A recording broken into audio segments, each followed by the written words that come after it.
রাখি কি শুধু একটা সুতো? ভাইদের আসল কর্তব্য কি? আজ নারীরা নিরাপদ নয় কেন? একটা ছোট্ট সুতো হাতে বাঁধা হয়, কখনো লাল, কখনো হলুদ, কখনো নানা রঙের। তার সঙ্গে থাকে ভালোবাসা, বিশ্বাস আর একটা প্রতিশ্রুতি। বোন ভাইয়ের হাতে রাখি বেঁধে বলে, ভাই তুমি আমার পাশে থেকো। আর ভাই বলে, আমি তোমাকে রক্ষা করব। কিন্তু আজ একটা প্রশ্ন করা দরকার। রাখি কি সত্যি শুধু একটা সুতো, নাকি এই সুতোর সঙ্গে জড়িয়ে আছে একটা বিশাল দায়িত্ব? আর তার থেকেও বড় প্রশ্ন, আমরা কি সত্যি আমাদের বোনদের রক্ষা করতে পারছি? যে সমাজে একজন মেয়ে রাতে একা বাড়ি ফিরতে ভয় পায়, যে সমাজে একজন নারীকে নিজের পোশাক, চলাফেরার সময় সব কিছু নিয়ে বারবার ভাবতে হয়, যে সমাজে কোনো মেয়ের সঙ্গে অন্যায় হলে অনেকেই প্রথমে প্রশ্ন করে, মেয়েটা সেখানে গিয়েছিল কেন, ওই পোশাক পরেছিল কেন, রাতে বাইরে ছিল কেন? সেখানে আমাদের নিজেদের কাছে প্রশ্ন করা উচিত, সমস্যাটা কি সত্যি মেয়েদের মধ্যে, নাকি আমাদের সমাজের মানবিকতার মধ্যে? আজকের ভিডিওটা কোনো নির্দিষ্ট মানুষকে দোষ দেওয়ার জন্য নয়। আজকের ভিডিওটা আমাদের প্রত্যেকের জন্য, ভাইদের জন্য, বোনদের জন্য, বাবাদের জন্য, মায়েদের জন্য, বন্ধুদের জন্য এবং সমাজের প্রত্যেকটা মানুষের জন্য। কারণ নারী নিরাপত্তা শুধু নারীর দায়িত্ব হতে পারে না। প্রথম কথা, রাখির আসল অর্থ কী? রাখি পূর্ণিমার দিন আমরা অনেকেই বোনের হাতে বা ভাইয়ের হাতে রাখি দেখি, কিন্তু রাখির আসল সৌন্দর্য তার সুতোর মধ্যে নয়, তার অর্থের মধ্যে। একজন বোন যখন ভাইয়ের হাতে রাখি বাঁধে, তখন সে শুধু একটা সুতো বাঁধে না, সে একটা সম্পর্ককে স্মরণ করিয়ে দেয়। সে বলে, তুমি আমার আপনজন। আর ভাই যখন সে রাখি গ্রহণ করেন, তখন তার দায়িত্ব শুধু একটা উপহার দেওয়া নয়, দায়িত্ব হলো বোনের সম্মান করা, তার সিদ্ধান্তকে সম্মান করা, তার স্বাধীনতাকে সম্মান করা, তার বিপদে পাশে দাঁড়ানো, তার কষ্টকে গুরুত্ব দেওয়া। আর সবচেয়ে বড় কথা, বোনকে এমন একটা পৃথিবী দেওয়ার চেষ্টা করা যেখানে তাকে নিজের নিরাপত্তার জন্য প্রতিদিন ভয় পেতে না হয়। তা রাখি শুধু হাতে বাঁধা সুতো নয়, রাখি হলো বিশ্বাসের সুতো, দায়িত্বের সুতো, সম্মানের সুতো, ভালোবাসার সুতো। দ্বিতীয় কথা, ভাইয়ের কর্তব্য কি শুধু বোনকে রক্ষা করা? এখানে একটা গুরুত্বপূর্ণ বিষয় আছে।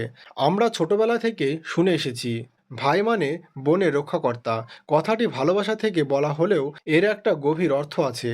কিন্তু একজন ভাই কি সবসময় বোনের সামনে ঢাল হয়ে দাঁড়িয়ে তার কর্তব্য শেষ করতে পারে? না।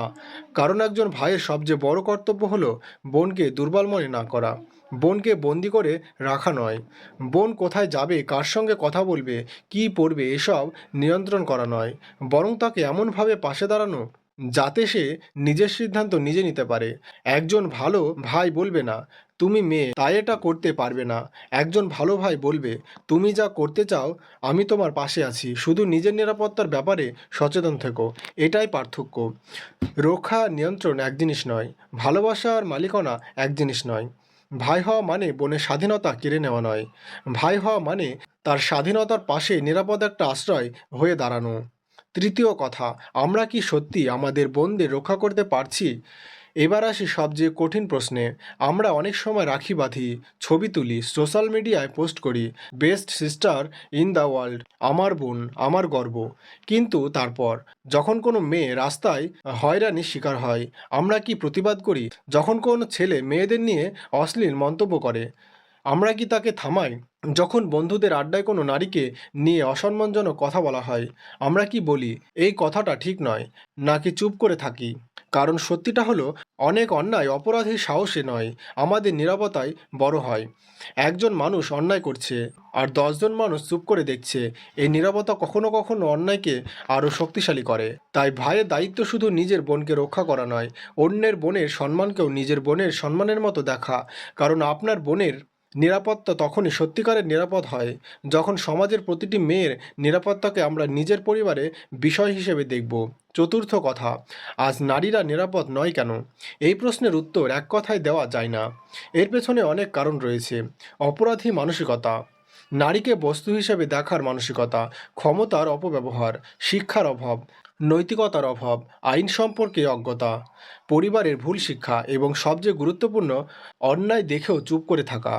একটা শিশু যখন বড় হয়, তখন তার চরিত্র শুধু স্কুল তৈরি করে না, পরিবার তৈরি করে, বন্ধুরা তৈরি করে, সমাজ তৈরি করে।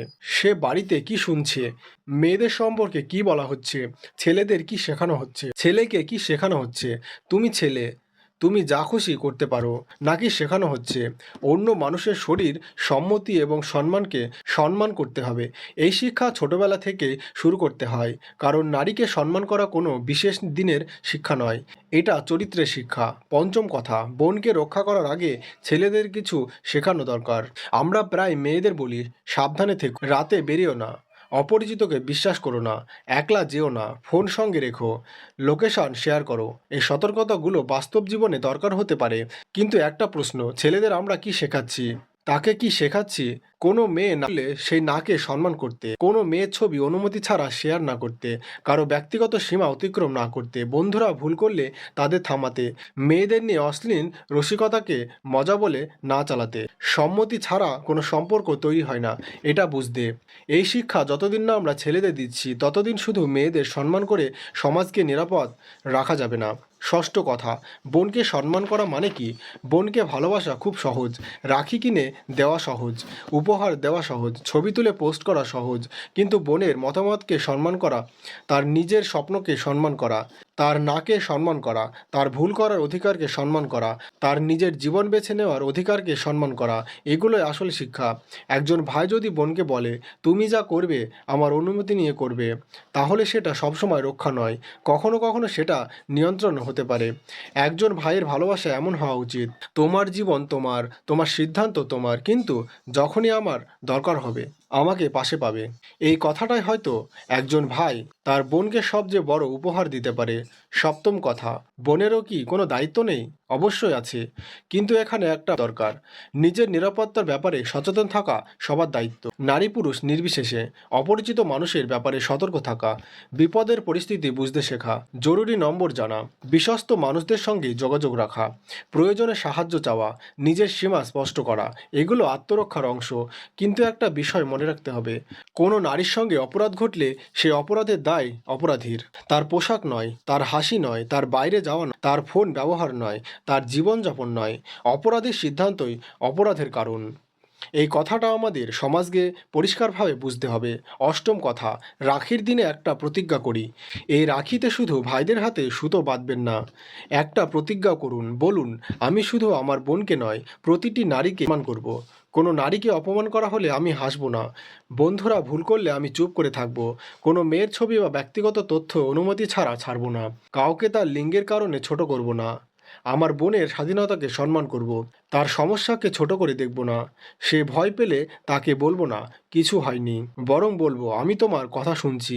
এটাই হতে পারে রাখির সত্যিকারের প্রতিশ্রুতি। নবম কথা, একজন ভাইয়ের সবচেয়ে বড় রক্ষা কোথায়?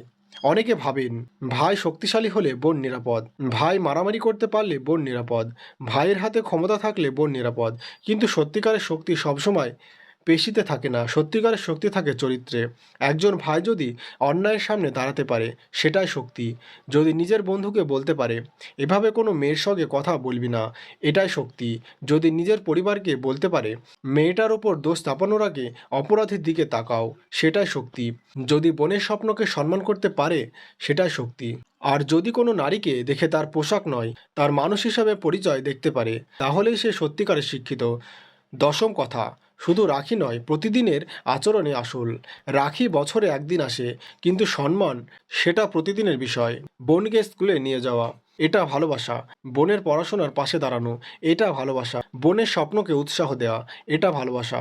বোন কোনো সমস্যায় পড়লে তাকে দোষ না দিয়ে আগে তার কথা শোনা, এটা ভালোবাসা। বোনের ব্যক্তিগত জীবনে অযথা হস্তক্ষেপ না করা, এটাও ভালোবাসা। আর সমাজের অন্য কোনো নারী অপমানিত হলে প্রতিবাদ করা, এটা সেই ভালোবাসার বিস্তৃত রূপ। শেষ প্রশ্ন, তাহলে রাখি আসলে কি? রাখি একটা সুতো, হ্যাঁ, কিন্তু শুধু একটা সুতো নয়। এই সুতো আমাদের মনে করিয়ে দেয় সম্পর্কের সঙ্গে দায়িত্ব থাকে, ভালোবাসার সঙ্গে অধিকারের সঙ্গে কর্তব্য থাকে, আর প্রতিশ্রুতির সঙ্গে কাজও থাকতে হয়। আজ আমরা যদি শুধু বোনের হাতে রাখি বাঁধি, কিন্তু সমাজে অন্য কোনো মেয়েকে অপমানিত হতে দেখে চুপ থাকি, তাহলে রাখির অর্থটা আমরা বুঝিনি। আজ আমরা যদি নিজের বোনকে বলি তুমি আমার সম্মান, কিন্তু অন্য কোনো নারীকে অসম্মান করি, তাহলে আমাদের কথার সঙ্গে কাজের মিল নেই। তাই এই রাখিতে একটা নতুন প্রতিজ্ঞা হোক, বোনকে শুধু রক্ষা নয় সম্মান করব। বোনকে শুধু আগলে রাখবো না, তার স্বাধীনতাকেও সম্মান। শুধু নিজের বোন নয়, প্রতিটি নারীকে মানুষ হিসেবে দেখব। আর যখন অন্যায় দেখব চুপ করে থাকবো না। কারণ একটা নিরাপদ সমাজ শুধু আইন দিয়ে তৈরি হয় না, একটা নিরাপদ সমাজ তৈরি হয় মানুষের চরিত্র দিয়ে। বোন যখন ভাইয়ের হাতে রাখি বাঁধে, হয়তো সে খুব বড় কিছু চায় না। সে চায় ভাই পৃথিবীর সব বিপদ থেকে তাকে বাঁচিয়ে দিক। সে শুধু চায় তার ভাই যেন তাকে বোঝে, তার পাশে থাকে, তার সম্মান করে, তার কথা শোনে। আর যখন পৃথিবী তার বিরুদ্ধে দাঁড়ায়, তখন অন্তত একজন মানুষ যেন বলে, ভয় পেও না, আমি তোমার পাশে আছি। এই কথাটার মূল্য অনেক। তাই আগামী রাখিতে শুধু একটা রাখি কিনবেন না, নিজের চরিত্রটাকেও একটু নতুন করে গড়বেন। নিজেকে প্রশ্ন করবেন, আমি কি সত্যি নারীদের সম্মান করি? আমি কি অন্যায় দেখলে প্রতিবাদ করি? আমি কি আমার বোনের স্বাধীনতাকে সম্মান করি? আমি কি আমার ছেলেকে সম্মান করতে শেখাচ্ছি? কারণ আমাদের বোনেরা নিরাপদ হবে শুধু তখনই যখন আমরা এমন একটা সমাজ তৈরি করব, যেখানে কোনো মেয়েকে নিজের নিরাপত্তার জন্য প্রতিদিন ভয় নিয়ে বাঁচতে হবে না। যেখানে মেয়ের রাতের পথ চলা নিয়ে প্রশ্ন করার আগে অপরাধীর মানসিকতাকে নিয়ে প্রশ্ন করা হবে। যেখানে ছেলেকে বলা হবে, পুরুষ হওয়া মানে ক্ষমতা দেখানো নয়, পুরুষ হওয়া মানে নিজের শক্তিকে সংযত করা এবং অন্যের সম্মান রক্ষা করা। আর যেখানে রাখির সুতো শুধু হাতে নয়, মানুষের হৃদয়ে বাঁধা থাকবে, তখনই হয়তো রাখি সত্যিকারের অর্থ পাবে। তখনই একজন ভাই বলতে পারবে, আমি শুধু তোমার ভাই নই, আমি তোমার সম্মানের পাশে দাঁড়ানো একজন মানুষ। আর একজন বোন নিশ্চিন্তে বলতে পারবে, আমার ভাই আমার মালিক নয়, আমার রক্ষাকর্তা হওয়ার অভিনয়ও করে না, সে আমার পাশে থাকা একজন সত্যিকারের বন্ধু। এই হোক রাখির নতুন অর্থ, এই হোক আমাদের প্রতিজ্ঞা। রাখি শুধু একটা সুতো নয়, রাখি হলো ভালোবাসা, সম্মান, দায়িত্ব আর মানবিকতার বন্ধন। আপনার যদি একজন বোন থাকে, আজ তাকে শুধু রাখির উপহার দেবেন না, তাকে একটা কথা বলুন, তুমি তোমার মতো করে বাঁচো, তোমার সম্মান, তোমার স্বপ্ন আর তোমার স্বাধীনতার পাশে আমি আছি। আর যদি আপনার বোন নাও থাকে, মনে রাখবেন এই পৃথিবীর প্রতিটি নারী কারো না কারো বোন, মেয়ে বা প্রিয়জন। তার থেকেও বড় কথা, সে একজন মানুষ, আর একজন মানুষ হিসেবে তার সম্মান পাওয়ার অধিকার আছে। আপনি যদি মনে করেন এই কথাগুলো সমাজের আরও মানুষের শোনা উচিত, তাহলে ভিডিওটি শেয়ার করুন। কারণ কখনো কখনো একটা ভিডিও একজন মানুষের চিন্তাভাবনা বদলে দিতে পারে।